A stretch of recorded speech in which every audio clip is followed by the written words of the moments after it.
Section, তৃতীয় অধ্যায়ের দ্বিতীয় সেকশন, এটা 10 থেকে 16 নম্বর শ্লোক পর্যন্ত। এই সেকশনে আমরা 10 এবং 11 নম্বর শ্লোকে আমরা পড়েছিলাম যে প্রজাপতি ব্রহ্মা প্রজা সৃষ্টির সময় তিনি যজ্ঞ সহ প্রজাদের সৃষ্টি করেছেন, এবং তিনি বলছেন যে তোমরা এই সমস্ত যজ্ঞের মাধ্যমে তোমাদের অভীষ্ট পূর্ণ হবে। এরকম ভাবে আমরা গতকাল পড়লাম। তো আজকে 12 নম্বর শ্লোক থেকে পড়বো আমরা। 12 নম্বর শ্লোকে বলা হচ্ছে যে এই যে সৃষ্টির মধ্যে যে যজ্ঞের বিধান দিয়েছেন প্রজাপতি ব্রহ্মাজি, সেই সমস্ত যজ্ঞ বা সেই সমস্ত কর্ম যদি কেউ বর্জন করে বা না করে, তাহলে কি দোষ হয়, সেই দোষের কথা 12 নম্বর শ্লোকে বলা হচ্ছে।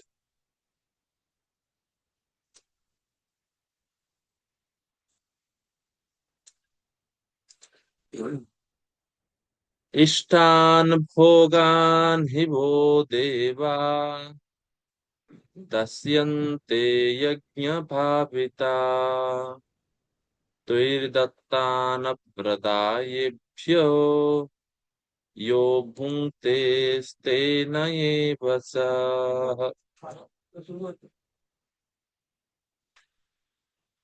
তো ভগবান বলছেন, দেবতারা তোমাদের বাঞ্ছিত ভোগ্য বস্তু ইষ্টান মানে হচ্ছে ইষ্ট বস্তু।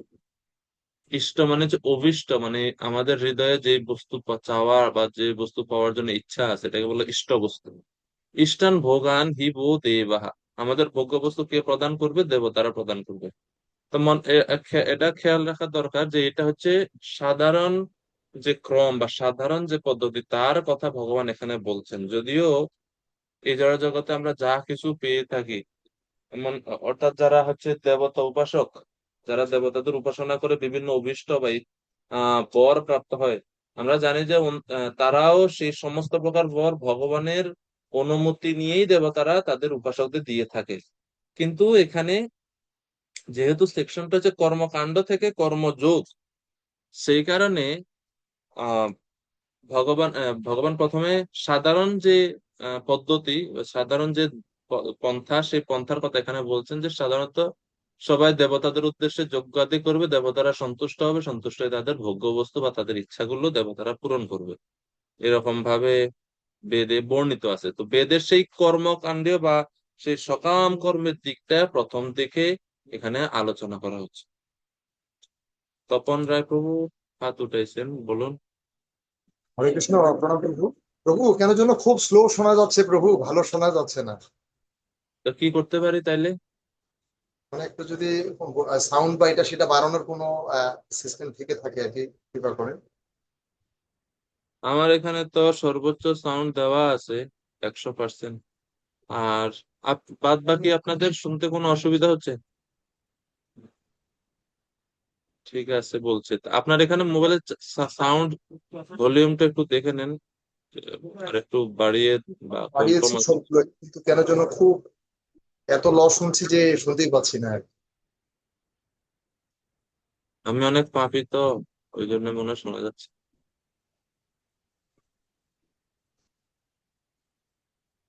আমার এখানে মানে আমি ফিক্সড করার কিছু নাই, অলরেডি সব তো আমি দেখছি 100% দেওয়া আছে।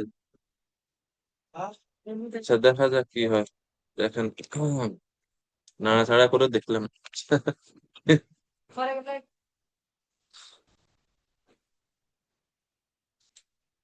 আচ্ছা, তো দাস্যান্তে যজ্ঞ ভাবিতা, দেবতারা তোমাদের বাঞ্ছিত ভোগ্যবস্তু কখন প্রদান করবে? যখন যজ্ঞ ভাবিতা, যজ্ঞ অনুষ্ঠান করবে, যজ্ঞের ফলে যখন তারা সন্তুষ্ট হবে তখন তারা প্রদান করবে। তো এটা কর্মকাণ্ড পদ্ধতি, এটা একটা আহ কঠিন সত্য কথা। কঠিন সত্য কথাটা হচ্ছে এটা যে আপনি যতটুকু করবেন তারা ততটুকু দিবে, বাস কথাটা এটাই হচ্ছে। যেরকম আমরা বৃন্দাবন লীলায় কৃষ্ণ ভগবান, সরি, ব্রজবাসীরা যে ইন্দ্র পূজা করতো, প্রত্যেক বছর তারা ইন্দ্র পূজা করে, এবং এরকম 1 বছর 2 বছর না, মানে বংশের পর বংশ করে আসছে। জাস্ট একবার বন্ধ করছে, ইন্দ্র প্রধান্বিত হয়ে গেছে। তো এটা হচ্ছে কর্মকাণ্ডের বিপদ, যে আপনি যোগ্য করবেন তো ঠিক আছে, ইষ্টদেব সন্তুষ্ট, কোনো কারণে যদি একবার আপনি বন্ধ করেন ইষ্টদেব অসন্তুষ্ট হয়ে যায়। তো তৈ দত্তান অপ্রদায়েভ্য ইউ ভুঙ্ক্তে স্তেন এব সঃ। ভগবান বলছেন যে কিন্তু দেবতাদের প্রদত্ত বস্তু তাদের নিবেদন না করে যে ভোগ করে সে নিশ্চয়ই চোর। তুই দত্তান অর্থাৎ দেবতারা যা যে দত্ত বা যে উপহারটা যে বস্তুটা প্রদান করছে সেই বস্তুটা যদি তাদেরকে নিবেদন না করে কেউ গ্রহণ করে ভোজন করে ভোগ করে, তাহলে সেটা হচ্ছে কিসের সমান? চুরির সমান। স্তেনা এই বসা, সে হচ্ছে চোর। হ্যাঁ, তো এভাবে আহ কর্ম যদি কেউ না করে, কর্ম না করে মানে হচ্ছে যোগ্য, দেবতাদের উদ্দেশ্যে যদি যোগ্য না করে তাহলে কি দোষ, সেই দোষের কথা এখন এখানে শুরু করছে। তো এজন্য সকলেরই যজ্ঞ করতে হয়, সকলেরই কর্ম করতে হয়। তো শাস্ত্রে 5 ধরনের মহাযজ্ঞের কথা বর্ণনা করা হয়েছে। পঞ্চমহাযজ্ঞ, পঞ্চমহাযজ্ঞের কথা আমাদের বেদে বর্ণনা আছে, এবং এটা সকলের করা উচিত। পঞ্চমহাযজ্ঞ কি?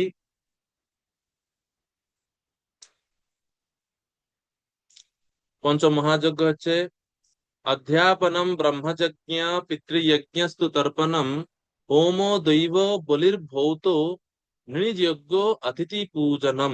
গরুড় পুরাণে বর্ণনা করা আছে যে শিষ্যকে শাস্ত্র উপদেশ প্রদান করা হচ্ছে ব্রহ্মযজ্ঞ। ব্রহ্মযজ্ঞ মানে হচ্ছে জ্ঞান প্রদান করা, অধ্যাপনা করা, এটা হচ্ছে ব্রহ্মযজ্ঞ। ব্রহ্ম এখানে বৈদিক শাস্ত্র বা শব্দ ব্রহ্মকে বোঝানো হচ্ছে। তো ব্রহ্মযজ্ঞ মানে হচ্ছে কিভাবে ব্রহ্মযজ্ঞ হয়? অধ্যাপনম ব্রহ্মযজ্ঞ, অধ্যাপনার মাধ্যমে ব্রহ্মযজ্ঞ হয়। পিতৃযজ্ঞস্তু তর্পণম, পিতৃলোকদের উদ্দেশ্যে তর্পণাদি করার মাধ্যমে পিতৃযজ্ঞ হয়। হোম ও দৈব বলি, হোম করার মাধ্যমে দৈব যজ্ঞ হয়। হোম মানে হচ্ছে কি? অগ্নিহোত্র যজ্ঞ হোম বলা হয়, দৈব যজ্ঞ হয়। তারপরে বলি ভৌত, বলির ভৌত মানে হচ্ছে আহ যজ্ঞে বলিদান, বলি প্রভৃতি ভূত যজ্ঞ হয়, ভূত যজ্ঞ। আর সর্বশেষ হচ্ছে নৃযজ্ঞ। তো দৈব যজ্ঞ হচ্ছে হোম, তারপরে ভূত যজ্ঞ হচ্ছে বলি, আর অতিথি সৎকার বা অতিথি সেবা হচ্ছে নৃযজ্ঞ। এই পঞ্চ মহাযজ্ঞ এটা সকল মানুষের করণীয়, এভাবে বেদে বর্ণনা করা আছে। তো সেই কারণে অর্জুন সকলকে করতে হবে, যেহেতু তুমিও সেই সকলের মধ্যে আছে, সেজন্য তোমারও করা উচিত। অর্থাৎ কর্ম অকরণে বা কর্ম বর্জন করলে দোষ, সেই জন্য কর্ম করা উচিত। ঠিক আছে। তো শিল প্রভুপাদ এই 12 নম্বর শ্লোকের তাৎপর্য বিস্তারিত ভাবে এখানে বর্ণনা করছেন। প্রথমে প্রভুপাদ বলছেন দেব দেবী কারা। 3 প্রকার সংজ্ঞা প্রভুপাদ তাৎপর্য দেব দেবী সম্বন্ধে দিয়েছেন। এক, জড়জাগতিক বিষয়সমূহ পরিচালনার জন্য যারা ক্ষমতা প্রাপ্ত তাদেরকে দেবদেবী বলা হয়। দ্বিতীয়, প্রভুপাদ বলছেন পরমেশ্বর ভগবানের অর্থাৎ বিশ্বরূপের বিভিন্ন অঙ্গ প্রত্যঙ্গে অবস্থানকারী সহায়ক ব্যক্তিবর্গ হচ্ছে বিভিন্ন দেবদেবী, তাদেরকে দেবদেবী বলা হয়। অথবা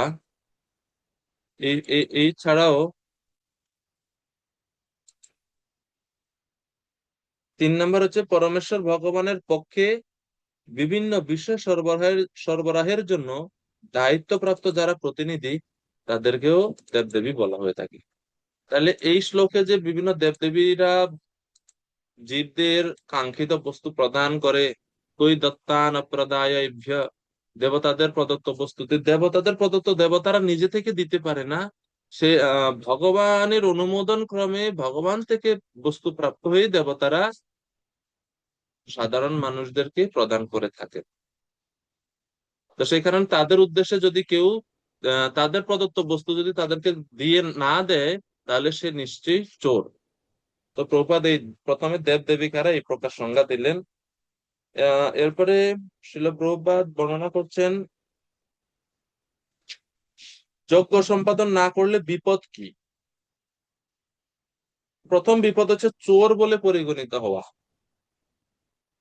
দ্বিতীয় বিপদ হচ্ছে চোরের সমাজে কখনো সুখ বা শান্তি থাকতে পারে না। সে কারণে আমরা সুখ বা শান্তি লাভ করতে পারবো না যদি আমরা এই সমস্ত যজ্ঞ সম্পাদন না করি। আর আমাদের যে প্রয়োজনীয় দ্রব্যসমূহ, সেই দ্রব্যসমূহ আসে কিভাবে? প্রয়োজনীয় সমস্ত জড় বিষয় যজ্ঞ অনুষ্ঠানের মাধ্যমেই আসে। তো সেই কারণে আমাদের যজ্ঞ করা উচিত। তারপর যে শেষে গেছে শিল প্রভুপাদ আরো আবার বলছেন যে যেহেতু কলিযুগ, এই কলিযুগে আমাদের জন্য যথাযথ যোগ্য হচ্ছে সংকীর্তন ঋতু। এই জন্য যদি এই যুগে আমরা যজ্ঞ করতে চাই তাহলে আমাদের সংকীর্তন যজ্ঞেরই আশ্রয় গ্রহণ করা উচিত। আচ্ছা, ভগবানের নাম সংকীর্তনকে কেন যজ্ঞ বলা হচ্ছে আপনি বলতে পারবেন কেউ? ভগবানের নাম তো আমরা বসে বসে এক জায়গায় জপ করি, তো এটাকে যজ্ঞর সঙ্গে তুলনা করা হচ্ছে কেন? ভগবানের নাম করা কিভাবে যোগ্য হতে পারে? আপনাদের কারো ধারণা আছে যে কেন ভগবানের নামকে যজ্ঞ বলা হয়? হৃদয়রাজপু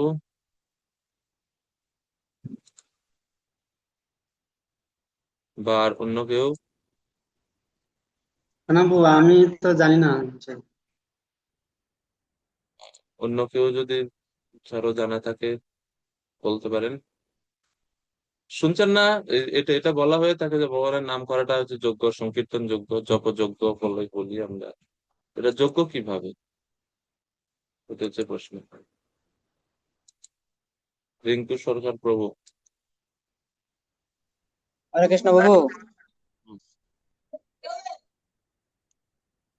দণ্ডবত প্রণাম। প্রণাম প্রভু, বলুন প্রভু। তো আমি যেটা জানি সেটা হচ্ছে যজ্ঞ বই বিষ্ণু।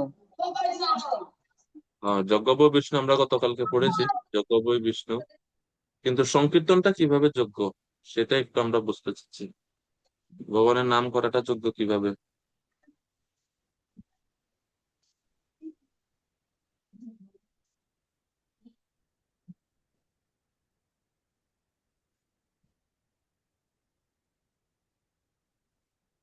দক্ষ জনার্দন প্রভু। হরে কৃষ্ণ, প্রণাম প্রভু। প্রভু, এখানে সংকীর্তনটা যোগ হচ্ছে এভাবে, সংকীর্তন করার মাধ্যমে এখানে ভগবান খুশি হচ্ছেন। এজন্য হচ্ছে বিষ্ণুর প্রীতি সম্পাদন করার জন্য যেহেতু যজ্ঞ হয়, বা ভগবান খুশি হওয়ার জন্য সংকীর্তন করলে ভগবান যেহেতু খুশি হচ্ছেন, তাই এটা হচ্ছে যজ্ঞ।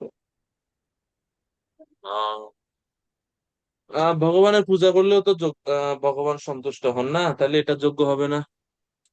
ভগবানের যখন আমরা আরতি করি ভগবান সন্তুষ্ট হন না, তো ভগবানের পূজাকেও তো যোগ্য বলা যাইতে পারে না?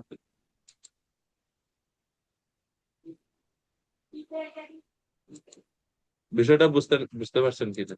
দেখেন, আপনারা এই বেশিরভাগ ভক্তরা সব চুপ হয়ে বসে থাকে, কিছু জিজ্ঞেস করলে কেউ কিছু বলে না, কিছু ই করে না। এটা ঠিক না। চেষ্টা করা উচিত, বলা উচিত। এর ক্লাস তো একতরফা হয় না। আমি বলেই যাব আপনারা শুনবেন কি করবেন কি না, এরকম হয় না আসলে। অংশগ্রহণ করা উচিত, যতটুকু পারেন বলা উচিত, মুখ খোলা উচিত। বসে থাকলেন চুপ করে। শিক্ষার অনেক পদ্ধতি আছে। মানে পূর্বের যুগে বা আদিম যুগে ওই একটা হচ্ছে জগমগ শিক্ষা পদ্ধতি ছিল। জগমগ শিক্ষা পদ্ধতি হচ্ছে জগের মধ্যে এক জগ জল আছে, মগ আছে তিন চারটা, জগের মধ্যে জগ থেকে মগে ঢেলে দিলাম, বাস শিক্ষা লাভ, জ্ঞান লাভ হয়ে গেল। কিন্তু প্রকৃত জ্ঞানটা এরকম হয় না। মানে বৈদিক পদ্ধতিটা হচ্ছে শিষ্য যায় গুরুর কাছে জ্ঞান লাভের জন্য। তো আকাঙ্ক্ষাটা শিষ্যের পক্ষ থেকে বেশি। আর শিষ্যের ঐকান্তিকতার সীমা দেখে যখন গুরুদেব বলে যে ঠিক আছে আমি বলবো কিছু, তাও 1 বছর অপেক্ষা করায়। গুরুকুলের শিষ্য কোনো স্টুডেন্ট গেলে 1 বছর শুধু তাকে পর্যবেক্ষণ করে যে সে জ্ঞান গ্রহণের যোগ্য কিনা। এখন তো বৈদিক যুগ আর নাই, এখন কলি যুগে আছি আমরা। আমরা ওই স্বপ্ন আর দেখিও না।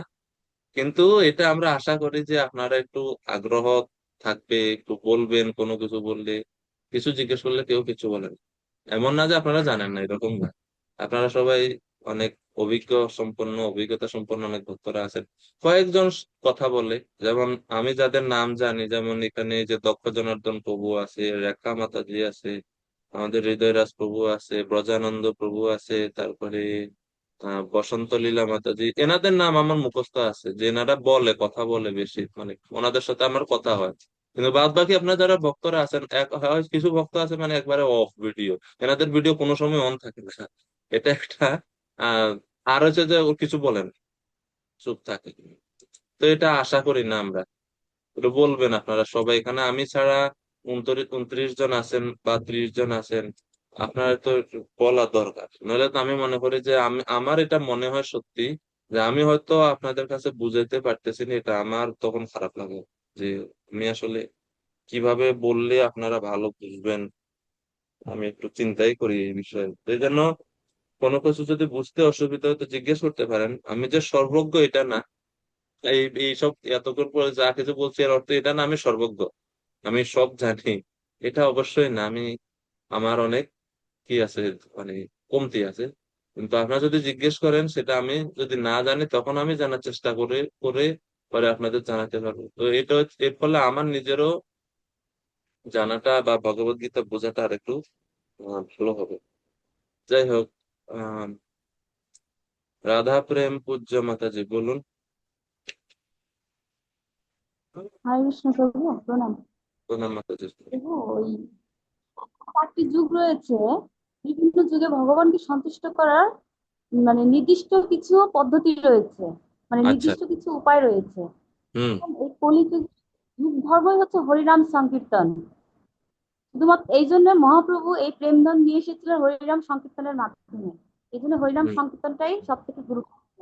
এই হরিনাম সংকীর্তনটাই হচ্ছে আমাদের বিশেষ যজ্ঞ। আচ্ছা। হরে কৃষ্ণ তো প্রভু। আপনি বলছেন যে বিভিন্ন যুগে বিভিন্ন পদ্ধতি রয়েছে ভগবানের আরাধনার জন্য, তাই না? তো এর মধ্যে কলি যুগে হচ্ছে হরিনাম। ঠিক আছে। আহ আমরা যদি ওই শ্লোকটা, যে শ্লোকের কথা আপনি বলছেন যে কৃতে ধ্যায়তে বিষ্ণু ত্রেতায়াম যজতো মখৈ দ্বাপরে পরিচর্যায়াম কলৌস্তধ্বরি কীর্তনাথ, এটা হচ্ছে শ্লোক। ঠিক আছে। অর্থাৎ সত্যযুগে কৃতেয় ধ্যায়তে বিষ্ণু, সত্যযুগে ভগবানকে প্রাপ্ত হওয়ার জন্য পদ্ধতি ছিল ধ্যায়তে বিষ্ণু, ভগবানের ধ্যান করা। এটা সত্যযুগের পদ্ধতি। ত্রেতা যুগে ছিল ত্রেতায়াম যজত মখ, ত্রেতা যুগে হচ্ছে যজ্ঞ। দ্বাপরে পরিচর্যায়াম, দ্বাপর যুগে হচ্ছে বিগ্রহ পূজা পদ্ধতি। আর কলি যুগে ভগবানের না। তাহলে যজ্ঞ যদি বলেন শুধু, তাহলে যজ্ঞ ছিল আহ, দ্বাপর যুগের পদ্ধতি। তারপর যুগে ভগবানকে প্রাপ্ত হওয়ার জন্য যজ্ঞ করতো মোস্টলি। এটা ছিল ওই যুগের। কিন্তু কলি যুগে হচ্ছে ভগবানের নাম। এখন প্রশ্ন আবার ঘুরে ফিরে এটা যে নাম কেন কিভাবে যজ্ঞ হচ্ছে।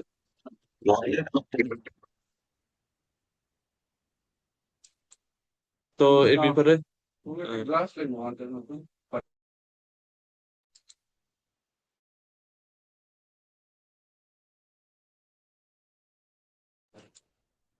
তো যজ্ঞকে এই কারণে ভগবানের নাম সংকীর্তনকে যজ্ঞ বলা হয়।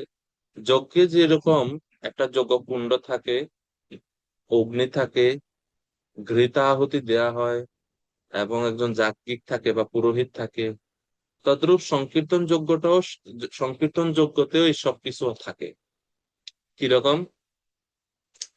এই সংকীর্তন যজ্ঞ যখন আমরা করি বা আমরা যখন সংকীর্তনকে, ভগবানের নাম কীর্তনকে যজ্ঞ বলি, এই যজ্ঞতে যজ্ঞ ভূমি হচ্ছে আমাদের কান। যজ্ঞ ভূমি হচ্ছে আমাদের কান। এই কানে আমরা কি করি? আহ আহুতি প্রদান করি। আহুতি প্রদানের জন্য চামচ দরকার, সেই চামচ হচ্ছে আমাদের জিহ্বা। ঠিক আছে। জিহ্বার মাধ্যমে আমরা কি করি? আহুতি প্রদান করি। কি আহুতি প্রদান করি আমরা? হরে কৃষ্ণা হরে কৃষ্ণা কৃষ্ণ কৃষ্ণ হরে হরে, হরে রাম হরে রাম রাম রাম হরে হরে। তো এটা যে আমি যে উচ্চারণ করলাম জিহ্বার দ্বারা, এটা কোথায় গেল? হাওয়া? না। প্রভুপাদ আমাদেরকে শিখাচ্ছেন যে আমরা যখন জপ করি শব্দটা মনোযোগ দিয়ে শোনার জন্য। ঠিক আছে। তো মনোযোগ দিয়ে শুনতেছি এর মানে আমি উচ্চারণ করতেছি, আর এই শব্দটা বা এইটা হচ্ছে আহুতি, ঘৃতা আহুতি। এটা কোথায় যাচ্ছে? যজ্ঞ ভূমিতে যাচ্ছে। যজ্ঞ ভূমি কোনটা? সেটা হচ্ছে কাম। আর অগ্নি কোনটা, কোন অগ্নির দরকার বা কোন অগ্নিতে আমরা আহুতি দিই, সে অগ্নিটা হচ্ছে ঐকান্তিকতা। ভগবানের নামের, শুদ্ধ নামের জন্য যে ঐকান্তিকতা, এটাই হচ্ছে। আর যজ্ঞকারী হচ্ছে জীব নিজে, মানে আমরা নিজেরাই হচ্ছে যজ্ঞকারী। তো এই জন্য অগ্নিহোত্র বা আমরা যখন আগুন জ্বালিয়ে যজ্ঞ করি, সেই যজ্ঞতে যা যা কিছু আছে সবকিছু এটার মধ্যেও আছে। সে কারণে সংকীর্তনকে বলা হয় যজ্ঞ। অর্থাৎ এখান থেকে আমরা এটা বুঝতে পারি, যখন আমরা জপ করে আমাদের অবশ্যই সেই শব্দ তরঙ্গটা মনোযোগ দিয়ে শ্রবণ করতে হবে, মনোযোগ দিয়ে শুনতে হবে। যজ্ঞতে এরকম আমি শুনেছি, আমি তো আর নিজে ব্রাহ্মণ না, যারা যজ্ঞ করেন তারা এরকম বলেন যে আহুতি যখন অগ্নিতে না পড়ে যখন বাইরে পড়ে, তখন এটা অসুরেরা পায়। এটা এটা দেবতাদের কাছে বা ভগবানের কাছে পৌঁছায় না। যদি যজ্ঞটাকে আমরা আহুতি দিই না, ওম স্বাহা বলে বিভিন্ন শস্য বা ঘি দেওয়া হয়, তো তো পূজারীরা বলেন, যারা যিনি ব্রাহ্মণ আছেন তিনি বলেন যে আহুতি যেন বাইরে না পড়ে, সেটা যেন যজ্ঞ কুণ্ডে পড়ে। তদ্রূপ যখন আমরা জপ করি ভগবানের নাম, তো নামটা যেন এখান থেকে এখানে যায়। এরা যদি এখান থেকে না গিয়ে যদি অন্যদিকে চলে যায়, তাহলে তখন ওই জবটা তখন কি হয় না, তো ভালো জব হয় না। এই জন্য জব করার সময় খুব মনোযোগ সহকারে সেই শব্দ তরঙ্গ শোনার চেষ্টা করতে হবে, যেন এই প্রত্যেকটা শব্দ অক্ষর যেন আমাদের কানে আসে, কানের মধ্যে পড়ে। নাহলে যদি অমনোযোগী হয়ে যায় তখনই কানে আসবে না। আর অমনোযোগী জপ হচ্ছে সমস্ত অনর্থের উৎস। অমনোযোগী জপ জপ হচ্ছে সমস্ত অনর্থের উৎস। মানে মানে যত প্রকার অনর্থ আছে, সমস্ত অনর্থ এখান থেকে আসে, অমনোযোগী জপ থেকে। তো সেই কারণে যজ্ঞ সঙ্গে তুলনা করা হচ্ছে। যজ্ঞ সংকীর্তন প্রায় যজন্তি সুমেধসা, ভাগবতমে বলা হয়েছে। তো এই কারণে সংকীর্তনকে যজ্ঞ বলা হয়। যাই হোক, হম।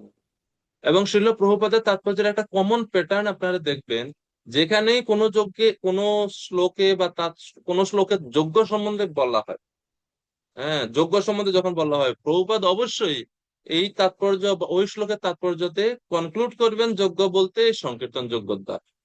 শ্রীল প্রভুপাদের বেশিরভাগ তাৎপর্যে আমরা এই সেম জিনিস দেখতে পাই। হ্যাঁ, এখন শ্লোক নাম্বার 13, 13 নম্বর শ্লোক। তো ভগবান বলছেন যে যারা যজ্ঞ করে বা যারা এরকম বৈদিক কর্ম করে, বৈদিক বিধি মেনে যজ্ঞ অনুষ্ঠান করে, তারাই হচ্ছে শ্রেষ্ঠ।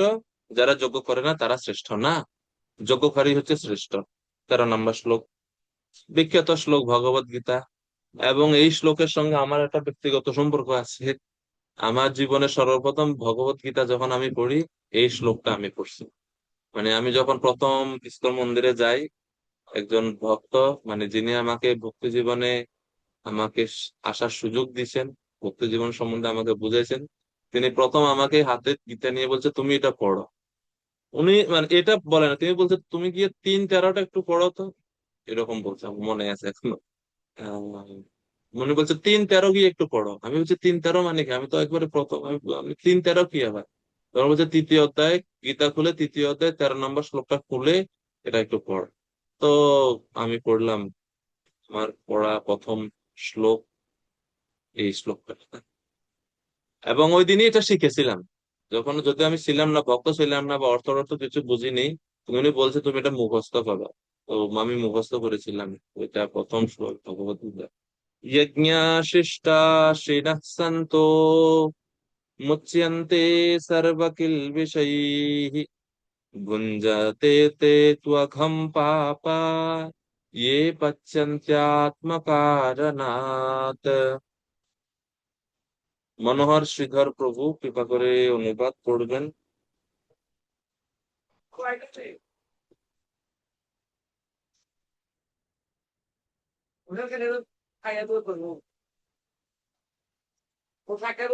হ্যাঁ প্রভু, মনোহর শ্রীধর প্রভু। প্রভু হরে কৃষ্ণ ধন্যবাদ করুন। প্রণাম প্রভু। প্রভু আমি বাজারে আসছি তো। ওকে। শিবনাথ প্রভু। হরে কৃষ্ণ প্রভু, প্রণাম প্রভু। ধন্যবাদ। ভগবত ভক্তেরা সমস্ত পাপ থেকে মুক্ত হন, কারণ তারা যজ্ঞা বিশিষ্ট অন্নাদি গ্রহণ করেন। যারা কেবল নিজেদের ইন্দ্রিয়ের তৃপ্তির জন্য পাপ করে, তারা কেবল পাপই ভোজন করেন। হরে কৃষ্ণ। তো 12 নম্বর শ্লোকে যে যখন ভগবান অর্জুনকে বলছে যে অর্জুন, তুমি যদি কর্ম না করো বা যজ্ঞ না করো তাহলে দোষ হবে।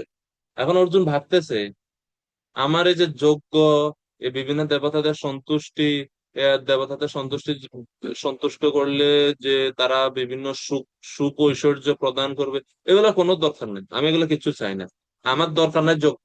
যজ্ঞ করলে মানে কেন যজ্ঞ করে? দেবতাদের সন্তুষ্টির জন্য। আমার দরকার নাই দেবতার সন্তুষ্টি। দেবতার সন্তুষ্ট মানুষ কেন করে? বিভিন্ন ইষ্ট বস্তু বা সুখ ঐশ্বর্য প্রাপ্ত হওয়ার জন্য। আমার সুখ ঐশ্বর্যেরও তো দরকার নেই। আমি তো বলছি আগে থেকে আমি যুদ্ধ করবো না, আমি বনবাসী হয়ে জীবন যাপন করব। তাহলে বনবাসী হয়ে যখন জীবন যাপন করবো, আমার দেবতাদের কাছ থেকে সুখ ঐশ্বর্যের দরকার নাই। তো সুখ ঐশ্বর্য যখন দরকার নাই, দেবতাদের সন্তুষ্টির দরকার নাই। দেবতাদের সন্তুষ্টি যখন দরকার নাই, তাহলে যজ্ঞ করারও দরকার নাই। আমার অত ভেজালের দরকার নাই। আমি রওনা হলাম বনে। আমি ভিক্ষা করে জীবন ধারণ করব। ভিক্ষা করে জীবন ধারণ করলে তো দেবতাদের কাছ থেকে কিছু গ্রহণ করা হবে না। তাহলে তাদের উদ্দেশ্যে যজ্ঞ না করলে আমার কোনো পাপ হবে না। অর্জুন এটা ভাবতেছেন মনে মনে। এখন ভগবান এই শ্লোকে বলছে, অর্জুন বিষয়টা এরকম না। তুমি যদি যজ্ঞ করো, তাহলে তোমার পাপ হবে না, উল্টা পাপ থেকে তুমি মুক্ত হবে। তো এই শ্লোকটা আমরা বেশিরভাগ সময় ব্যবহার করে থাকি ভগবানের নিবেদিত বা ভগবানকে ভোগ নিবেদন করে প্রসাদ গ্রহণের জন্য। এখন বিশ্বনাথ চক্রবর্তী ঠাকুর এবং বলদেব বিদ্যাভূষণ প্রভু, তারা দুইজনেই এই শ্লোকের ব্যাখ্যাতে বলছেন যে যারা বৈশ্যদেব দেবাদির যজ্ঞের অবশিষ্ট অন্ন ভোজন করে, তারা সমস্ত পাপ থেকে মুক্ত হন। সমস্ত পাপ থেকে মুক্ত হন। বলদেব বিদ্যাভূষণ প্রভু ওনার ভাষ্যতে বলছেন, যে সকল ব্যক্তি ইন্দ্র আদি রূপে অবস্থিত যজ্ঞ সর্বেশ্বর বিষ্ণুকে অর্চন করে সেই বিষ্ণুর শেষ অর্থাৎ বিষ্ণু নিবেদিত প্রসাদ বা ভোজনকৃত প্রসাদ গ্রহণ করে, তারা হচ্ছে সমস্ত পাপ থেকে মুক্ত। তাদের কোনো পাপ স্পর্শ করতে পারে না তাদেরকে। কিন্তু অন্যান্যরা যারা পাপীরা, নিজেদের ইন্দ্রিয় তৃপ্তির জন্যই খালি অন্ন ভোজন করে, রান্না করে ভোজন করে, তারা প্রতি গ্রাসে গ্রাসে পাপ ভোজন করছে। কেন পাপ ভোজন করছে? কারণ এই জগতে যা কিছু শস্য সামগ্রী ভোজ্য দ্রব্য সবকিছু দেবতারা প্রদান করছেন। আর সেই দেবতারা হচ্ছে কার অংশ? ভগবানের বিগ্রহ, ভগবানের শরীরের বিভিন্ন অংশ স্বরূপ। সেই কারণে যিনি ভগবানের বিভিন্ন অংশস্বরূপ দেবতা, অথবা সমস্ত দেবতাদের উৎস বা আশ্রয় যিনি পরমেশ্বর ভগবান, এই দুইয়ের উদ্দেশ্যে যজ্ঞ করেন এবং যজ্ঞ করে অবশিষ্ট দ্রব্য বা প্রসাদ গ্রহণ করেন, তিনি পাপ থেকে মুক্ত হন। সেটা পাপ হয় না। আর যারা সেটা করে না, নিজের উদর পূরণের জন্য খালি রান্না করে খায়, তারা হচ্ছে পাপী এবং তারা পাপ ভোজন করে। কেন? স্মৃতিশাস্ত্রে বলা হচ্ছে যে আমরা সবসময় জানতে অজান্তে সবসময় আমরা পাঁচ ধরনের পঞ্চসুনা বা পাঁচ ধরনের পাপ আমরা করে বসি। পাঁচ ধরনের পাপ কি?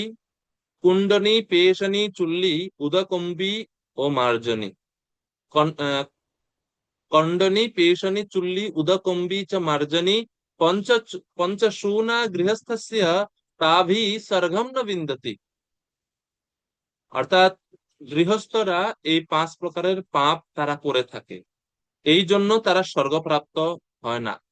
এরকম ভাবে বর্ণনা করা আছে স্মৃতিশাস্ত্রেতে। স্মৃতিশাস্ত্রেতে এরকম বর্ণনা আছে। পঞ্চসুনা পাপ কি সেটা? প্রথমে বলা হচ্ছে কণ্ডনী। কণ্ডনী মানে বুঝেন?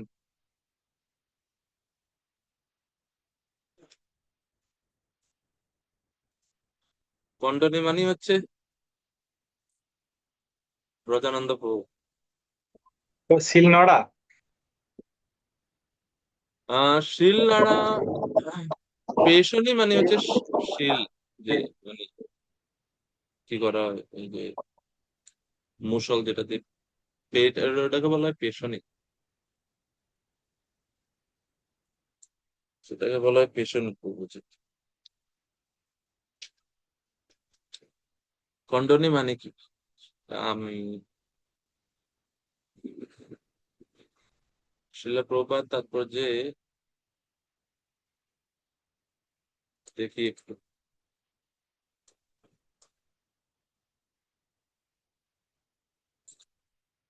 পাঁচটা জিনিস হচ্ছে এটা। একটা হচ্ছে উখল, দুই হচ্ছে জাতা, তিন হচ্ছে চুল্লি, চার হচ্ছে কলসি, পাঁচ হচ্ছে মার্জনী বা ঝাঁটা বা ঝাড়ু দেওয়া।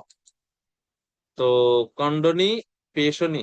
কন্ডনী মানে হচ্ছে উখল, যেটাতে মশলা বা মানে আগের যুগে যেরকম গোল, ওই যে কৃষ্ণকে যেটার সঙ্গে মা যশোদা বেঁধে রাখছিলেন, উখল বলে, ঘায়েল বলে, সে আমাদের বাংলাতে, এখানে সিলেটে ঘায়েল বলে, বিভিন্ন এলাকায় বিভিন্ন ভাষা, উদুখল, উখল, ঘায়েল, বিভিন্ন ভাষা বলে।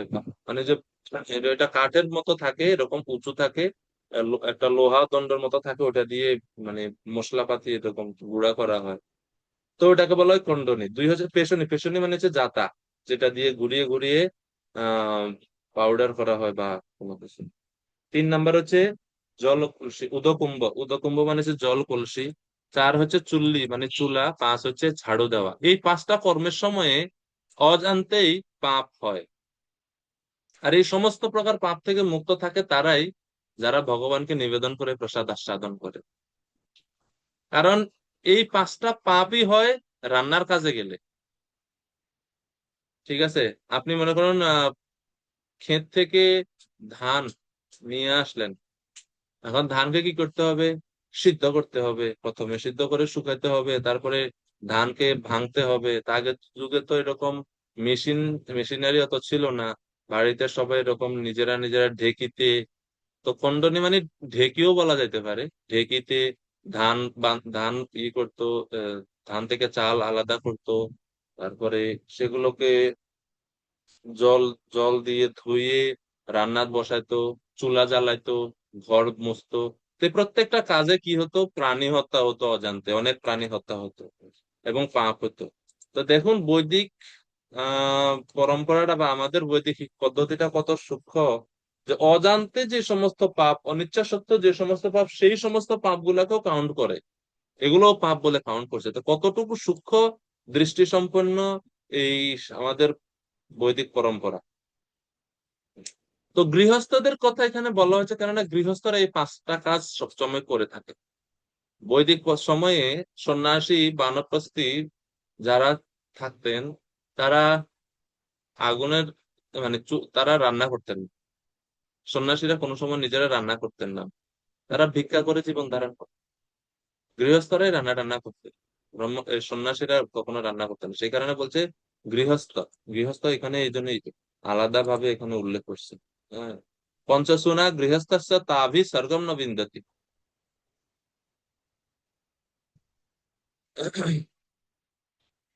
তো সেই কারণে এই পঞ্চসুনা পাপ থেকে মুক্ত হওয়ার জন্য 5 প্রকার যজ্ঞ করতে হয়। ওই যে যে 5 প্রকার যজ্ঞের কথা আমরা পূর্বে পড়লাম, পঞ্চযজ্ঞ দ্বারা এই পঞ্চসুনাকৃত পাপের বিনাশ হয়।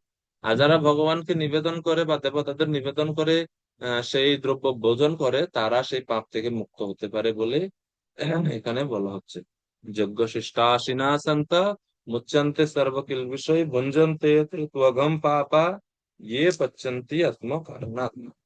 তো শিল প্রভুপাদ তাৎপর্য বলছেন যে এই শ্লোকে যারা ভগবানকে বা ভগবানের অঙ্গ স্বরূপ বিভিন্ন দেবতাদের উদ্দেশ্যে ভোগ্য ভোগ আদি নিবেদন করে, তাদেরকে বলা হয় সন্ত। সন্ত কারা? প্রভুপাদ বলছেন সন্ত মানে হচ্ছে ভক্ত।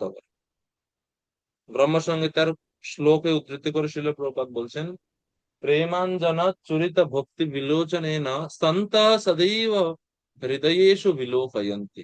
তো ব্রহ্মসংহিতার এই শ্লোকেও সন্ত শব্দ রয়েছে, সেটা প্রভুপাদ এখানে তাৎপর্য উল্লেখ করছেন।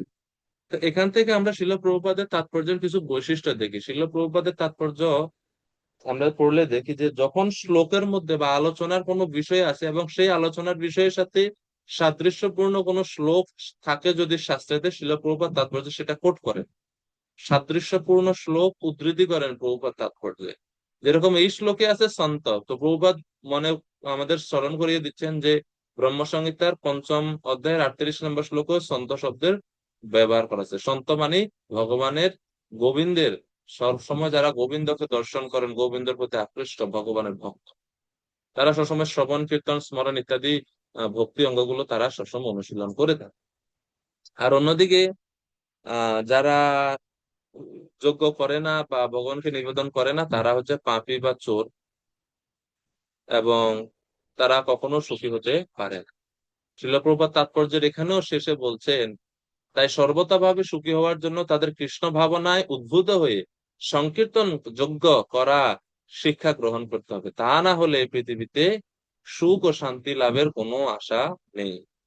তো এই হচ্ছে ভগবানের প্রসাদ গ্রহণের গুরুত্ব। 13 নম্বর শ্লোক এখানে বলা হচ্ছে যে আমরা যদি ভগবানের প্রসাদ গ্রহণ করি তাহলে আমরা পাপ কর্মফল থেকে মুক্ত থাকতে পারি, আমাদের পাপ স্পর্শ করতে পারে না, জড় প্রকৃতির কলুষ থেকে আমরা মুক্ত থাকতে পারি, আমাদের চেতনা শুদ্ধ থাকে।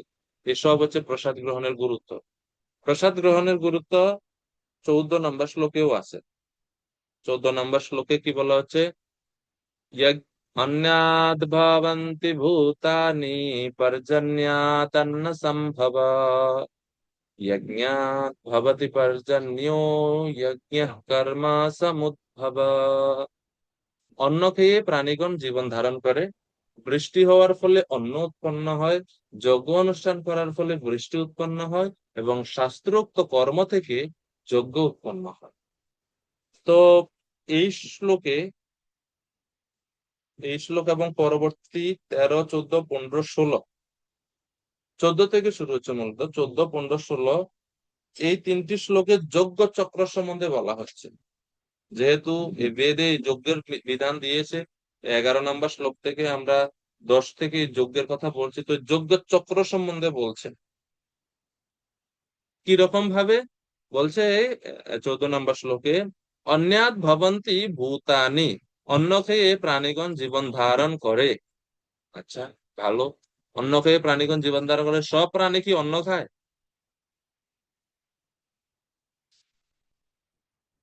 আমরা মানুষেরা অন্ন খাই, তো পৃথিবীর সমস্ত প্রাণী কি অন্ন খায় নাকি?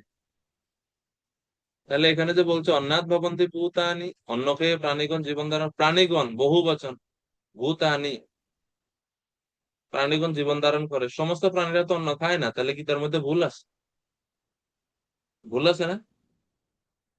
কি বলেন?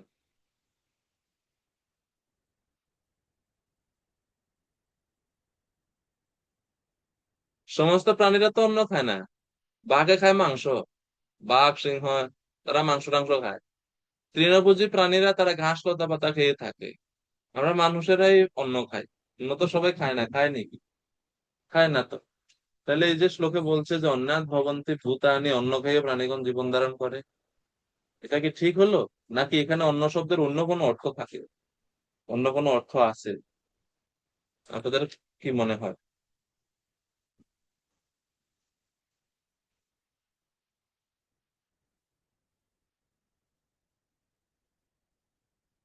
আমরা কোনো সময় এরকম চিন্তা করছেন যে অন্য, যদিও শ্লোকে লেখা আছে অন্য খেয়ে প্রাণীগণ জীবন ধারণ করে, সমস্ত আমরা তো দেখি যে সব প্রাণীরা অন্য খায় না। এখন বিজয় কৃষ্ণ প্রভু বা মাতাজি বলুন। হরে কৃষ্ণ প্রভু, অন্য কোনো অর্থ তো অবশ্যই আছে। যদি থাকে তাহলে কি সেটা হতে পারে? এই এটা তো অর্থটা কি? জানি না প্রভু।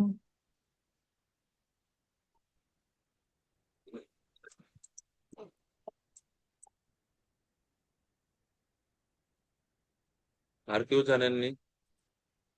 শ্রীকৃষ্ণ, শ্রী চৈতন্য করুণাময় প্রভু। এখানে কি অন্ন বলতে মানে শুধু ভাতকে না বুঝিয়ে আমার মনে হয় মানে ভগবানকে নিবেদন যা করা হয় সেটাই অন্ন হিসেবে বলা হয়েছে। তো সব প্রাণীরা তো আর ভগবানকে নিবেদন করে না। এখানে ইন জেনারেল বলা হচ্ছে যে অন্ন খেয়ে প্রাণীগণ জীবন ধারণ করে, তো হ্যাঁ, যে সমস্ত এবার প্রাণীরা এটা তো হতে পারে হ্যাঁ বলুন না, বলুন। সমস্ত প্রাণীরা ডাইরেক্টলি হয়তো খায় না, কিন্তু ইনডাইরেক্ট ভাবে ইকোসিস্টেমের জন্য, ইকোসিস্টেমের কারণে হয়তো ইনডাইরেক্ট ভাবে তারা খায়। যেমন ধরুন উম, আহ, ঘাস পাতা সবজি কোনো একটা হরিণ বা এরকম কেউ খাচ্ছে, ঠিক আছে, তো তাকে বাঘ খাচ্ছে, এরকম ভাবে ইনডাইরেক্টলি ভাবে যদি খায় আর কি, ডাইরেক্ট না খেয়ে। ওকে, আপনি ইনডাইরেক্টের কথা বলছেন, কিন্তু আহ, শ্লোকে তো সরাসরি অর্থই আমরা দেখতে পাচ্ছি বেশি। ইনডাইরেক্টের থেকেও ডাইরেক্টটাই দেখা যাচ্ছে যে বেশি মনে হয় ভগবান বলছেন যে অন্ন খেয়ে প্রাণীগণ জীবন ধারণ করে। করে তো আমার ওইটা মনে হচ্ছে যে হতে পারে হয়তো এখানে অন্ন বলতে মানে ভাতকে বোঝানো হচ্ছে না, এখানে অন্ন বলতে ভগবানকে যা প্রসাদ হিসেবে নিবেদন করা হয় টোটালটাকেই হয়তো অন্ন বলা হচ্ছে মনে হচ্ছে আমার। আচ্ছা, আপনার ধারণা মনে হওয়াটা অনেক কাছাকাছি আছে, সুন্দর।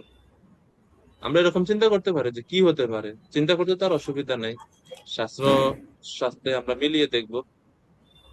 দেখি। আর শিবনাথ প্রভু বলুন। হরে কৃষ্ণ প্রভু, শিবনাথ। এটা আমার অত আইডিয়া নাই, কিন্তু এখানে যে শ্লোকটার মধ্যে আমি একটু 2-3 বার পড়লাম। তো এখানে বলছে যে একটা চক্রের ব্যাপার আছে এখানে, যে সমস্ত প্রাণীরা অন্ন খেয়ে জীবন ধারণ করে। এটা তো একটা হয়ে গেল পয়েন্ট। তারপরে এখানে বলা হচ্ছে যে অন্ন বৃষ্টিপাতের ফলে উৎপাদন হয়। আবার এখানে বলছে যে বৃষ্টি উৎপন্ন হয় যজ্ঞের মাধ্যমে। তারপর বলছে যজ্ঞ উদ্ভব হয় শাস্ত্রে কর্ম সম্পাদনের মাধ্যমে। তো এইখানে যখন যজ্ঞতে আহুতি দেওয়া হয়, সেখানে তো অনেক শস্য বা এরকম দেওয়া হয়, তো এটার মাধ্যমে যজ্ঞ সম্পাদন হচ্ছে, তার ফলে বৃষ্টিপাত হচ্ছে, তার ফলে যেটা শস্য উৎপাদন হচ্ছে সেটা জীবরা খাচ্ছে, এরকম ব্যাপার কি? আচ্ছা। আম, এখন আমরা শাস্ত্র থেকে দেখি কি বলছেন। আম, এই অন্য শব্দের যদি আমরা সংস্কৃত ব্যাখ্যা দেখি, সংস্কৃতে বলা হচ্ছে প্রাণ ধারণের জন্য যে আহার্য গ্রহণ করা হয় তাকে বলা হয় অন্ন। প্রত্যেক প্রাণী আহার করে তার প্রাণ ধারণের জন্য। তো প্রাণ ধারণের জন্য যা কিছু খায় সেটাই হচ্ছে অন্ন। সেটা যাই হোক, ঘাস হোক, যার জন্য কারোর জন্য এটা মাংস হতে পারে, কারোর জন্য এটা ঘাস লতা পাতা হতে পারে, তৃণ হতে পারে, কারোর জন্য অর্থাৎ আমরা যারা মানুষ আছে আমাদের জন্য ডায়েরি। তো এই জন্য অন্ন শব্দের অর্থ হচ্ছে প্রাণী ধারণ, প্রাণ ধারণের নিমিত্তে যে আহার্য গ্রহণ করা হয় তাকে বলা হয় অন্ন। অথবা প্রাণীরা যা খাদ্য, প্রাণীর যা খাদ্য যা গ্রহণ করলে শরীরের উৎপত্তি হয়, শরীরের পোষণ হয়, শরীরে পুষ্টি প্রাপ্ত হয়, তাকে বলা হয় অন্ন।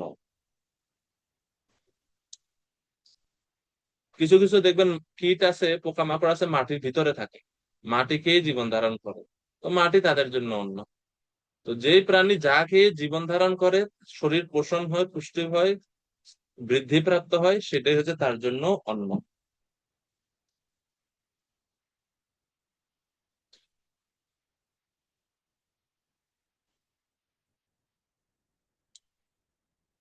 এবং তৈত্তরীয় উপনিষদে বলা হচ্ছে যে 4 ধরনের প্রাণী আছে, বা 4 ভাবে প্রাণীদের উৎপত্তি হয় এই জগতে: জরায়ুজ, উদ্ভিজ, অন্ডজ এবং স্বেদজ। এবং এই 4 প্রকার প্রাণী এরা সবাই অন্ন হতে উৎপন্ন হয়, অন্ন দ্বারাই তাদের প্রাণ ধারণ করে থাকে। তৈত্তরীয় উপনিষদে বলেছে অন্যাৎ এব খলু ইমানি ভূতানি জায়ন্তে অন্যেন জাতানি জীবন্তি। এভাবে তৈত্তরীয় উপনিষদে বলা হচ্ছে যে অন্যাদেব খলু ইমানি ভূতানি জায়ন্তে, সমস্ত ভূত বা এই যে 4 শ্রেণীর যে জীব যাদের উৎপত্তি 4 ভাবে হয়, তারা সবাই অন্নের মাধ্যমেই, অন্ন গ্রহণের ফলে তাদের উৎপন্ন হয় এবং তাদের প্রাণও ধারণ হয় অন্নের মাধ্যমে। এই জন্য বলছে অন্যাৎ ভবন্তি ভূতানি। তো উপনিষদের সেই একই অর্থযুক্ত শ্লোক ভগবত গীতার এই অন্যাৎ ভবন্তি এর মধ্যে আমরা দেখতে পাচ্ছি।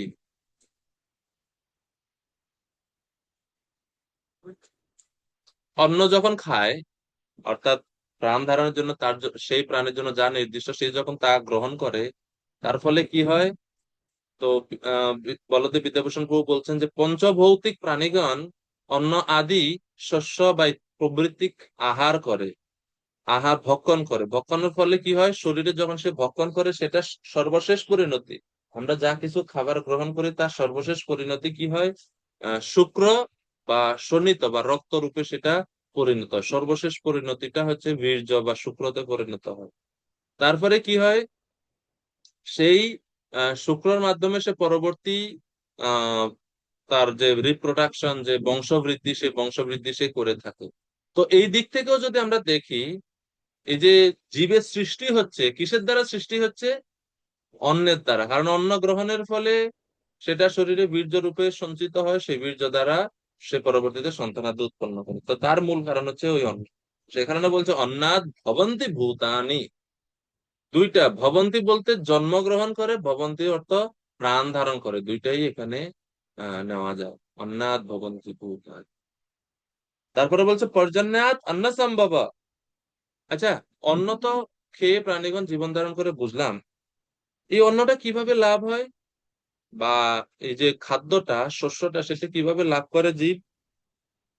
সেটা সে লাভ করে বৃষ্টির ফলে। বৃষ্টি হলে জল পায়, আর জল দ্বারাতেই সমস্ত শস্য উৎপন্ন হয়।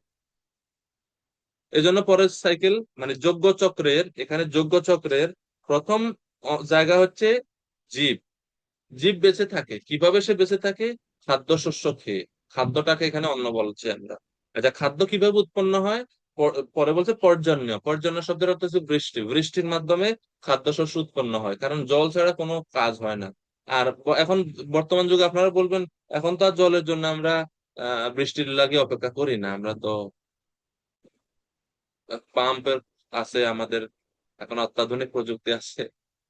অত্যাধুনিক প্রযুক্তি থাকুক, যেই থাকুক, জল তো লাগে। তো জল ছাড়া কৃষিকাজ হয় না, সেই কারণে বলছে যোগ্য বা শস্য উৎপাদনের জন্য জল লাগে। পর্জন্যাৎ অন্ন সম্ভব। বৃষ্টিপাতের ফলে বা বৃষ্টির ফলে আমরা জল পাই, সেই জলের দ্বারাতে কৃষিকাজ, ঘাস লতা পাতা, এই সমস্ত কিছু জীবন ধারণ করে।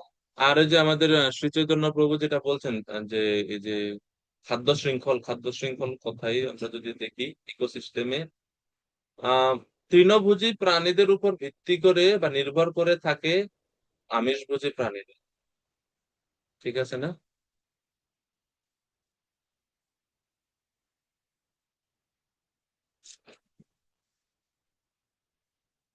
তো উৎস কিন্তু যদি আমরা দেখি, তাহলে আমরা দেখবো যে ওই যে তৃণভোজী প্রাণীরাই কিন্তু এই ইকোসিস্টেমের মূল জায়গা। এবং সেই তৃণভোজীদের জন্য দরকার বৃষ্টি। বৃষ্টি ছাড়া কোনো ঘাস লতা পাতা কিছু হবে না। তো কত সাইন্টিফিক, ভগবান ধাপে ধাপে বলছেন। আচ্ছা, বৃষ্টি কিভাবে হয়? পরে বলছে যজ্ঞাৎ ভবতি পর্জন্য। পর্জন্য বা বৃষ্টি হয় যজ্ঞের ফলে। যজ্ঞ করলে বৃষ্টি হবে। আর যজ্ঞ কিভাবে হয়, যজ্ঞের উদ্ভব বা যজ্ঞের উৎপত্তি কিভাবে? তো শ্লোকে লেখা আছে যজ্ঞ কর্ম সমুদ্ভব। যজ্ঞ, ওই যে বৈদিক কর্মকাণ্ড থেকে যজ্ঞের উৎপত্তি হয়। তো এই জন্য বলছে কর্ম সমুদ্ভব। যজ্ঞ কর্ম সমুদ্ভব, শাস্ত্রোক্ত কর্ম থেকে যজ্ঞ উৎপন্ন হয়। শ্রীল প্রভুপাদ তাৎপর্যে 14 নম্বর শ্লোকের তাৎপর্যে প্রভুপাদ বলছেন দেবদেবীর আরাধনার ব্যাপারে, দেবদেবীর আরাধনা করার প্রয়োজন নেই। কেন প্রয়োজন নেই? কারণ বলদেব বিদ্যাভূষণ প্রভু ভগবদ গীতার ভাষ্যতে তিনি লিখেছেন, শ্লোক দেওয়া আছে, ये इंद्रादि अंगतयावस्थितं यज्ञं सर्वेश्वरं विष्णुम् अभ्यर्च तच्चेष अश्नति तेन तद्देह यात्रां सम्पादयन्ति ते सन्तः सर्वेश्वरस्य यज्ञपुरुषस्य भक्ता सर्वकिल्बिषै अनादिकाल विवृद्धै आत्मानुभव प्रतिबंधकै निखिलै पापै विमुच्यन्ते।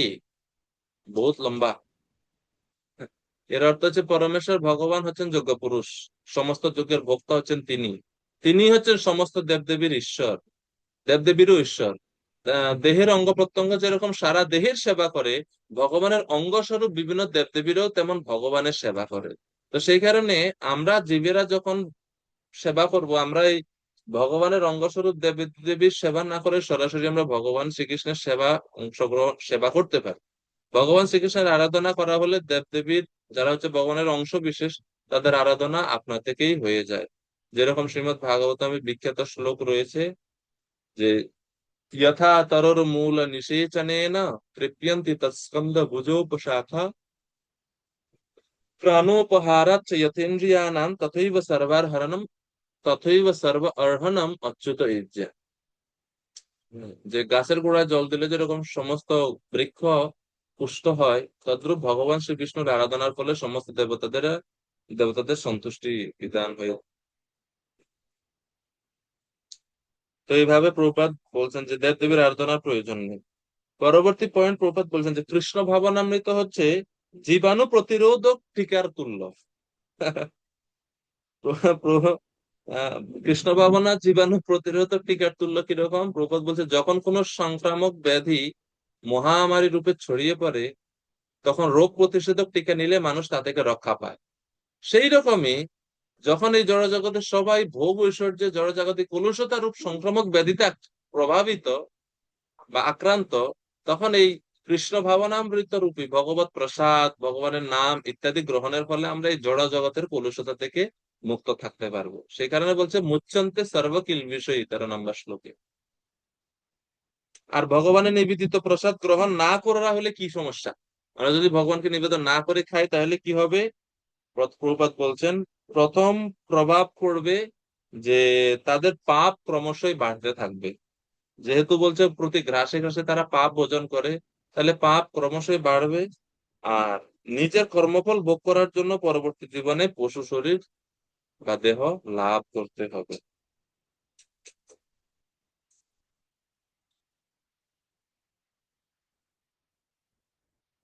আর এরপরের সেকশনে প্রভুপাদ বলছেন আহার্য সরবরাহ ও অভাব মোচনের ক্ষেত্রে সংকীর্তন যোগ্য কিভাবে সহযোগিতা করে।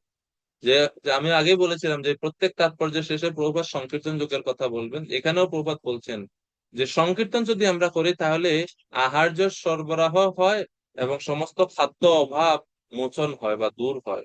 কিরকম? যখন আমরা ভগবানের নাম জপ এবং কীর্তন করি, কীর্তন করার ফলে প্রকৃতি শান্ত হয়। প্রকৃতি যখন শান্ত হয় তখন প্রকৃতি বৃষ্টি প্রদান করে। বৃষ্টির দেবতারা, বৃষ্টি দেবতা হচ্ছে ইন্দ্র। ইন্দ্র তখন সন্তুষ্ট হয় যারা সবাই ভগবানের নাম করছে, উনি সন্তুষ্ট হয়ে বৃষ্টি প্রদান করে। বৃষ্টি প্রদানের ফলে শস্য আদি উৎপন্ন হয়, তার ফলে প্রাণীগণ তাকে জীবন ধারণ করতে পারে, সবকিছু ঠিক থাকে। তো সংকীর্তন যজ্ঞের ফলে যেহেতু ভগবানের নাম যজ্ঞ হচ্ছে, এর ফলে বৃষ্টি আসে। এবং শিল প্রভুপাদের জীবনীতে আমরা এরকম একটা বিশেষ লীলা দেখি, বা প্রভুপাদের পরবর্তীতেও বিভিন্ন স্থানে বর্তমানে আমরা দেখি যে অনেক বছর মানে কয়েক মাস ধরে বৃষ্টি হয় না, তখন সমস্ত ভক্তরা একসাথে ভগবানের নাম কীর্তন করা শুরু করলেন। এবং এই কীর্তনের সাথে সাথে কীর্তন শেষ হওয়ার পরপরই বৃষ্টি চলে আসলো। তো এরকম ভগবানের নামের ফলে বৃষ্টি হয়। হম। তো প্রভুপাদ তাৎপর্য এই বিষয়গুলো নিয়ে আলোচনা করছেন। এরপরে 15 নম্বর শ্লোক। এখন আমরা 14তে পড়ছিলাম যে যজ্ঞ উৎপন্ন হয় শাস্ত্রোক্ত কর্ম থেকে যজ্ঞ কর্ম সমুদ্ভব। আচ্ছা, সেই কর্মটা কোত্থেকে আসে প্রশ্ন। তো 15 নম্বর শ্লোকে পরবর্তী স্টেপ গুলো দেওয়া হচ্ছে। কর্ম ব্রহ্মোদ্ভবম বিদ্ধি ব্রহ্মাক্ষর সমুদ্ভবম তস্মাৎ সর্বগতম ব্রহ্ম নিত্যম যজ্ঞে প্রতিষ্ঠিতম। কর্ম ব্রহ্ম উদ্ভবম, যজ্ঞ আদি কর্ম ব্রহ্ম থেকে উদ্ভূত হয়েছে। যজ্ঞ কর্ম কোত্থেকে উদ্ভূত হয়েছে? ব্রহ্ম থেকে। ব্রহ্ম বলতে এখানে কি? ব্রহ্ম বলতে এখানে বেদকে বোঝানো হচ্ছে। অর্থাৎ বেদ আদি শাস্ত্র থেকে এই যজ্ঞ কর্ম আদি উদ্ভূত হয়েছে। হ্যাঁ, কর্ম ব্রহ্মোদ্ভবম বিদ্ধি ব্রহ্মা অক্ষর সমুদ্ভবম। সেই ব্রহ্ম কোত্থেকে আসছে? অক্ষর সমুদ্ভব। বেদ অচ্যুত হতে উৎপন্ন। বেদ উৎপন্ন হয়েছে কার কাছ থেকে? বেদ উৎপন্ন হয়েছে পরমেশ্বর ভগবান শ্রীকৃষ্ণ থেকে। তসমাৎ সর্বগতম ব্রহ্ম নিত্যম যজ্ঞে প্রতিষ্ঠিতম। তো সুতরাং অতএব সর্বব্যাপক ব্রহ্ম সর্বদা যজ্ঞে বিরাজমান আছে। তো এই যে সর্বব্যাপক ব্যাপক যে ব্রহ্মর কথা বলা হচ্ছে, এই ব্রহ্ম আবার পরম ব্রহ্ম, অর্থাৎ পরমেশ্বর ভগবানকে বোঝানো হচ্ছে। প্রথম লাইনেও আছে ব্রহ্ম, দ্বিতীয় লাইনেও আছে ব্রহ্ম। প্রথম লাইনে ব্রহ্ম শব্দের অর্থ হচ্ছে বেদ, বৈদিক বেদকে বোঝানো হচ্ছে। আর পরের লাইনে যে ব্রহ্ম, সেই ব্রহ্ম দ্বারা পরম ব্রহ্মকে বা পরমেশ্বর ভগবানকে বোঝানো হচ্ছে। তো এই দুই ব্রহ্ম অর্থ দুইটা, যদিও দুইটা না একই, কেননা ভগবান এবং বেদের তো কোনো পার্থক্য নেই। ভগবানেরই বাংময় রূপ হচ্ছে বেদ। বাচ্য এবং বাচক সম্পর্ক ভগবান এবং বেদের মধ্যে। তো এইভাবে যজ্ঞচক্র সম্পন্ন হচ্ছে। আমরা যদি আবার প্রথম থেকে দেখি, জীবগণ প্রাণ ধারণ করে অন্ন খেয়ে। অন্ন উৎপন্ন হয় বৃষ্টির ফলে। বৃষ্টি বৃষ্টি হয় যজ্ঞ করলে। যজ্ঞ উৎপন্ন হয় কর্ম থেকে। কর্ম উৎপন্ন হয় বেদ শাস্ত্র থেকে। বেদ উৎপত্তি হয় পরমেশ্বর ভগবান। এরকম কোন শ্লোক আপনারা বলতে পারবেন যেখানে বলা হচ্ছে যে ভগবান থেকে বেদের উৎপত্তি? গীতা, ভাগবতম, অন্য কোন শাস্ত্র থেকে, যেটা আপনি পারেন, মনে আছে? ভগবান থেকে বেদ উৎপত্তি হয়েছে, বা ভগবান হচ্ছেন বেদের মূল, বেদের জ্ঞাতা, এরকম কোন শ্লোক মনে আছে আপনাদের? শ্রীমদ ভাগবতম কারা কারা পড়ছেন আপনারা? প্রথম স্কন্ধে ভাগবতম প্রথম স্কন্ধে কারা কারা পড়ছেন? আপনারা সবাই পড়ছেন ভাগবতম প্রথম স্কন্ধের প্রথম শ্লোক কারা কারা পারেন? প্রথম শ্লোক কারা পারেন? কেউ আছেন এখানে পারেন? হাত উঠান। সদ্গতি নিতাই রাম প্রভু, আপনি পারেন? বলতে পারবেন? যদি পারেন মাইক অন করুন। মাধবী অমৃতা মাতাজি, আপনি পারেন? হরে কৃষ্ণ, ধন্যবাদ প্রভু। হ্যাঁ, প্রভু প্রণাম। একটু বলবেন শ্লোকটা, প্রথম শ্লোকটা মনে আছে? আবার মাইক অফ হয়ে গেছে তো আপনার মাইক অফ হয়ে গেছে, মাইক অন করতে হবে।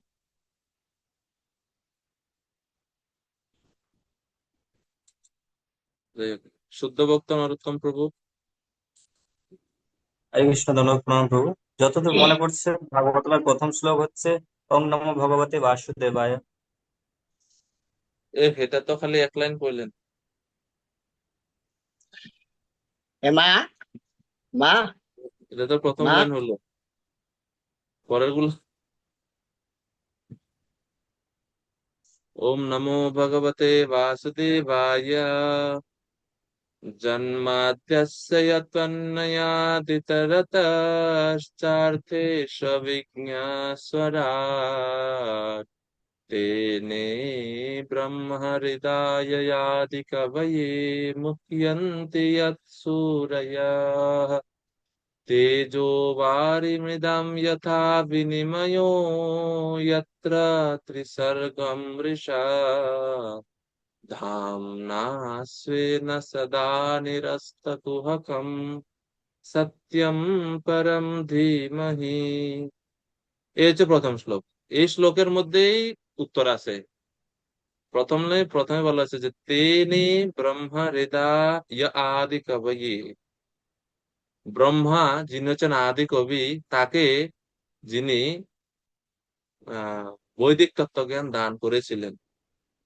তো পরম তত্ত্ব বা পরমেশ্বরের কিছু বৈশিষ্ট্য, 7টা বৈশিষ্ট্য এই ভাগবতের প্রথম শ্লোকে আছে। তার মধ্যে একটা বৈশিষ্ট্য হচ্ছে তিনি ব্রহ্মাকে বৈদিক জ্ঞান দান করেছিলেন। হ্যাঁ, এটা তো ভাগবতম থেকে দেখলাম আমরা, ভগবত গীতাতেও আছে। 15 অধ্যায় 15 অধ্যায় পুরুষোত্তম যোগে সর্বস্য চাহম হৃদি সন্নিবিষ্টো মত্তস্মৃতির্জ্ঞানমপোহনম চ वेदैश्च सर्वैरहमेव विद्यो वेदान्तकृत् वेदविदेव चाहम। এখানে তো সরাসরি ভগবান বলছেন বেদান্ত কৃত, আমি হচ্ছে বেদ প্রণেতা। বেদান্ত কৃত বেদবিদ, আমি হচ্ছে বেদজ্ঞ। সব হচ্ছে আমি, এবং বেদ অধ্যয়নের উদ্দেশ্য হচ্ছে ভগবানকে জানা। তো এভাবে আমরা বুঝলাম যে বেদ উৎপত্তি হয় ভগবান থেকে। এখন এরপরে জিজ্ঞেস করি না ভগবান কোত্থেকে উৎপত্তি হয়। এটা যদি জিজ্ঞেস করে ভগবান কোত্থেকে উৎপত্তি হয়, এটা কোনো উত্তর নাই। কারণ ভগবান হচ্ছেন পরমেশ্বর ভগবান, যার আদি অন্ত নাই, সেই কারণে তিনি ভগবান। তো এই হচ্ছে যজ্ঞচক্র। যজ্ঞচক্রের সম্বন্ধে আহ এইভাবে 14, 15, 13, 14, 15 এই শ্লোক গুলোতে আমরা দেখতে পাচ্ছি। শ্রীল প্রভুপাদ এই 15 নম্বর শ্লোকের তাৎপর্য বিশেষ করে বর্ণনা করছেন। শ্রীল প্রভুপাদ বর্ণনা করছেন যে যজ্ঞের উদ্দেশ্যে আমাদের কর্ম করা উচিত, আর যজ্ঞ করা উচিত ভগবানের সন্তুষ্টি বিধানের জন্য। শেষে প্রভুপাদ বলছেন যে যারা বৈদিক নির্দেশ অনুসারে জীবনযাপন করতে পারে না, তারা যদি কৃষ্ণ চৈতন্য বা কৃষ্ণ ভক্তি লাভ করতে পারে, তবে তারাও বৈদিক যজ্ঞের সমস্ত সুফল প্রাপ্ত হয়। তাদের এই বৈদিক যজ্ঞ যদি কেউ করতে না পারে, কিন্তু কেউ যদি ভক্ত হয়, তাহলে ভক্তি করার ফলে এই যজ্ঞ করার সমস্ত ফল তিনি লাভ করতে পারে। বেদেষু যজ্ঞেষু তপস্সু চৈব দানেষু যৎ পুণ্য ফলম প্রতিষ্ঠম অত্যেতি তৎসর্বম ইমম বিদিত্বা যোগী পরম স্থানম উপৈতি চাদ্যম। ভগবদ গীতায় ভগবান বলছেন তো সমস্ত প্রকার যজ্ঞ, বেদ অধ্যয়নের সবকিছুর